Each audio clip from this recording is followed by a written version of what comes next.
안녕하십니까. 2023년 7월 3일 최병무의 팩트 시작하겠습니다. 문재인 전 대통령이 오늘 페이스북에다가 윤석열 대통령의 반국가 세력 발언, 이거를 직접 비판했습니다. 물론 윤 대통령 그 언급을 하지는 않았습니다.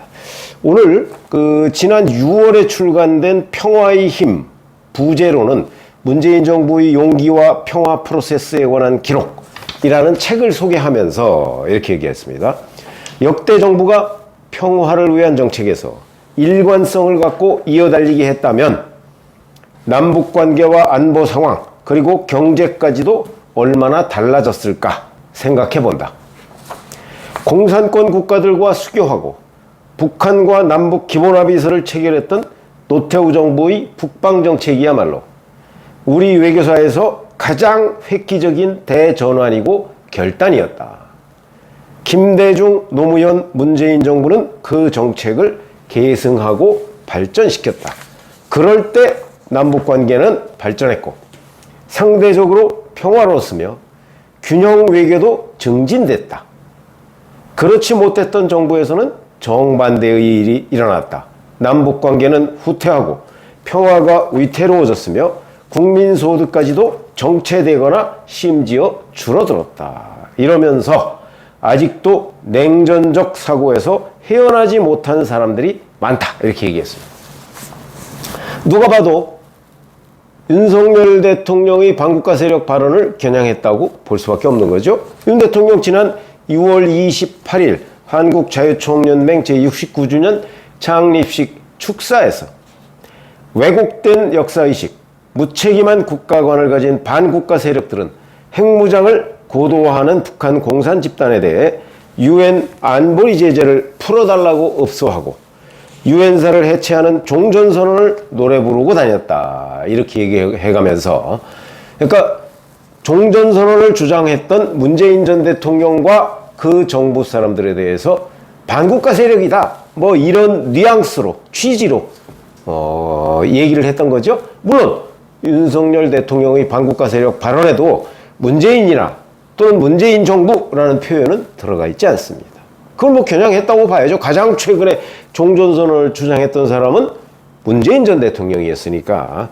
자, 그런데 윤석열 대통령이 이 발언을 한 지 닷새가 지났습니다. 주말을 끼긴 했지만 벌써 정치권에서 공방이 이제 거의 잦아들 즈음에 다시 한번 불을 지폈죠. 왜 그랬을까요? 저는 이렇게 봅니다. 저는 원래 이 발언이 나왔을 때 아마 문재인 전 대통령이 직접 반격을 하지는 않을 거라고 예상을 했습니다. 왜? 그럴 경우에 판이 훨씬 커지기 때문에. 그리고 이제 본격적인 싸움이 되는 거죠. 총선을 9개월 정도 남겨놓고. 그러니까 문재인 전 대통령이 굳이 그런 싸움을 여기서 가져갈 필요가 있겠는가. 더군다나 본인의 사법 리스크 중에서 윤석열 대통령 정부가 좀 봐주고 있다고 생각되는 측면도 많이 있거든요. 그런데 그 예상을 뭐 깬 건지 아니면 그 이후에 입장을 바꾼 건지 아니면 상황이 자기들한테 유리하다고 판단을 했는지 직접 반응을 보였습니다. 저는 직접 반응을 보인 것은 지난 며칠간의 상황을 좀 지켜봤다. 이걸 보면 추미애 전 법무부 장관이 정철승 변호사한테 했다는 문재인은 기회주의자예요 라는 표현이 맞는 것으로 보입니다. 자기가 정말 참을 수 없는 모욕을 당했다고 생각을 한다면 6월 28일에 윤석열 대통령이 반국가 세력 얘기를 했을 때 그때 이 얘기를 했어야 됩니다. 그런데 닷새가 지난 지금에서야 그걸 올려가면서 뭐 그것도 또 약간 우회적으로 자기 그 대북 정책 칭찬하는 책 올려가면서 거기다가 냉전적 사고 운운했다. 역시 지난번에는 기회를 잡을까 말까 하다가 이번에 기회를 잡았다. 이렇게 판단하는 게 합리적이다. 저는 그렇게 보고요. 그러면 아마 문재인 전 대통령 쪽에서도 이걸 올릴까 말까 고민을 많이 했을 겁니다. 그런데 본인들이 유리하다고 봤겠죠. 왜 유리하다고 봤을까요? 바로 냉전적 사고라는 부분입니다. 과거에 저희들 기자 경험으로 보면 평화냐 전쟁이냐 평화냐 이런 이분법적 사고방식으로 국민들한테 물으면요, 평화가 압도적이죠. 그러나 아주 현실 세계로 깊이 들어가서 정말 평화를 원하거든 전쟁을 준비하라. 그건 뭐 클라우제비치의 전쟁론에도 다 나오는 얘기 아닙니까? 진짜 평화를 원하면 상대방이 평화를 깨지 못하도록 할 힘이 있어야 평화가 유지되는 거지. 굴종적인 평화는 평화가 아니다. 위장 평화다. 그건 뭐 전쟁이라는 이론을 우리가 굳이 배우지 않았어도 충분히 알 수 있는 대목이다. 그런 점에서 본다면 지금 문재인 전 대통령 측이 노리고 있는 것은 바로 전쟁과 평화라는 이분법적 프레임이다. 그러니까 바로 전 정부가 종전선언을 하고 평화협정을 맺으려고 하는 걸 반국가 세력으로 모으는 정부가 이건 호전 세력이다. 이런 프레임으로 가져가려고 하는 겁니다. 그러면 다 일리가 있습니다. 어느 한쪽이 뭐 100% 정말 엉뚱하게 짚었다 이렇게 얘기할 수 있는 건 아니죠. 왜냐하면 그렇게 100대 0으로 이게 판결이 끝날 것 같으면 어느 쪽도 문제 제기를 안 합니다. 아마 윤 대통령도 반국가 세력 표현을 안 썼을지도 모르고, 그 다음에 문재인 전 대통령도 뭐 이렇게 냉전적 사고 표현을 안 썼을 겁니다. 늘 이런 것들은 일부 지지자가 있고 일부 반대자가 있게 마련입니다. 그런데 전쟁과 평화라는 이분법적 사고를 가져가면 평화에 대한 일반 국민들의 환상적 정서가 훨씬 더 높다. 저희들 경험으로 볼 때. 그러니까 문재인 전 대통령 쪽으로서는 이번에 반국가 세력으로 우리를 몰아? 그럼 요걸 쫙 되치게 해서 전쟁과 평화 프레임으로 몰고 가면 우리가 유리하다. 그런 정부적 판단을 했다고 보는 거죠. 그거는 문재인 정부 5년 동안 내내 해온 거 아닙니까? 그럼 전쟁하란 말이냐? 이런 얘기를 해왔습니다. 바로 그런 점 때문에 제가 보건대는 문재인 전 대통령이 이에 관한 여론이 어느 정도 형성이 됐다 싶으니까 윤석열 대통령의 반국가 세력 발언을 바로 직접 겨냥하고 나섰다. 이렇게 볼 수 있는 거죠. 사실은 이게 좀 양식이 있다면 28일에 낮에 윤석열 대통령 발언이 있었고 바로 오후에 대통령실에서 그게 전임 정부를 겨냥한 게 아니다. 이렇게 논평을 했습니다. 그러면 거기서 그냥 선수끼리는 다 잠잠해졌어야 되는 일이죠. 근데 그걸 민주당으로서는 판을 키우고 싶었겠죠.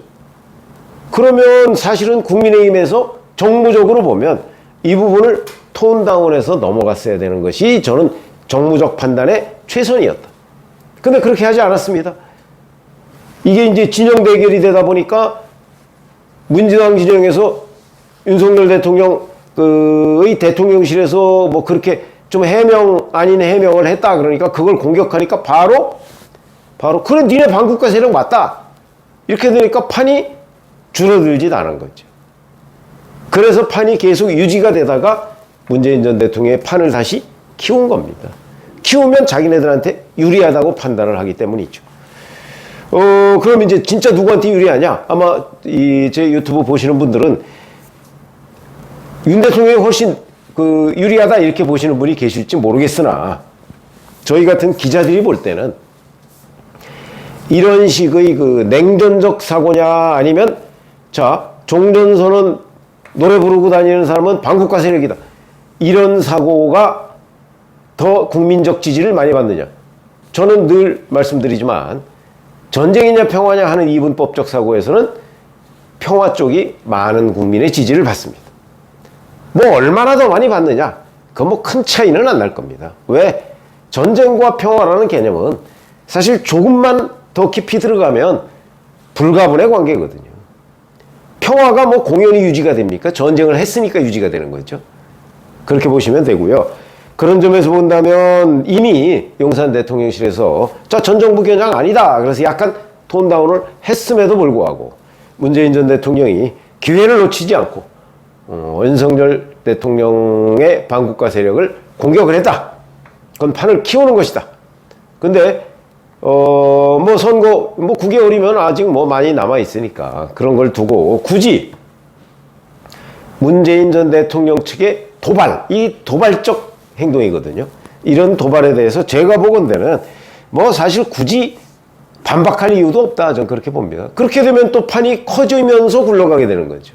그게 바로 문재인 전 대통령 쪽에서 노리는 거고, 그렇게 했을 경우 자기들의 주장이 일반 국민들한테는 더 먹힐 것이다 라는 정무적 판단이 있기 때문이라서 제가 보건대는 사실은 이 정도 선에서 여권은 이 논쟁을 다음 국면으로 넘어가도록 하는 게 현책이다. 저는 이렇게 말씀을 드리고요. 그리고 이제 뭐 사실 윤석열 대통령이 이런 그 주장을 한 거는 아마 그 장소가 자유총연맹이었기 때문에 거기 가서 이제 자유총연맹의 현지 분위기 뭐 이런 것들을 감안해서 발언을 한 것으로 보이고, 아마 다른 곳에서는 이런 발언을 안 할 가능성이 높다고 저는 봅니다. 그렇기 때문에 이걸 더 끌고 가서는 사실은 윤석열 정부한테 뭐 그렇게 크게 유리한 국면이 전개될 것 같지는 않고, 오히려 지금 민주당 얼마나 어려운 국면입니까? 아마 내일쯤이면 그 후쿠시마 오염수 문제와 관련해서 IAEA 사무총장이 일본 총리를 만나고, 예상컨대는 이게 일본이 정한 기준대로 방류를 할 경우, 희석해서, 그러니까 알프스를 통과한 뒤에 희석해서 방류를 할 경우 큰 문제가 없다, 이런 과학적 결론을 전달하고, 아마 그리고 기시다 총리가 7월 중으로 그 방류를 결정할 것으로 보이는데, 그렇게 되면 결국 그런 국면에 어찌 보면 그 불필요하게 이런 이념적 논쟁을 불러일으킬 가능성도 있다. 저는 그렇게 보기 때문에 이 논쟁은 이 정도 선에서 정리를 하고 넘어가는 것이 맞는데, 그거를 문재인 전 대통령이 정리할 수 없다라고 얘기하면서 끼어든 거죠.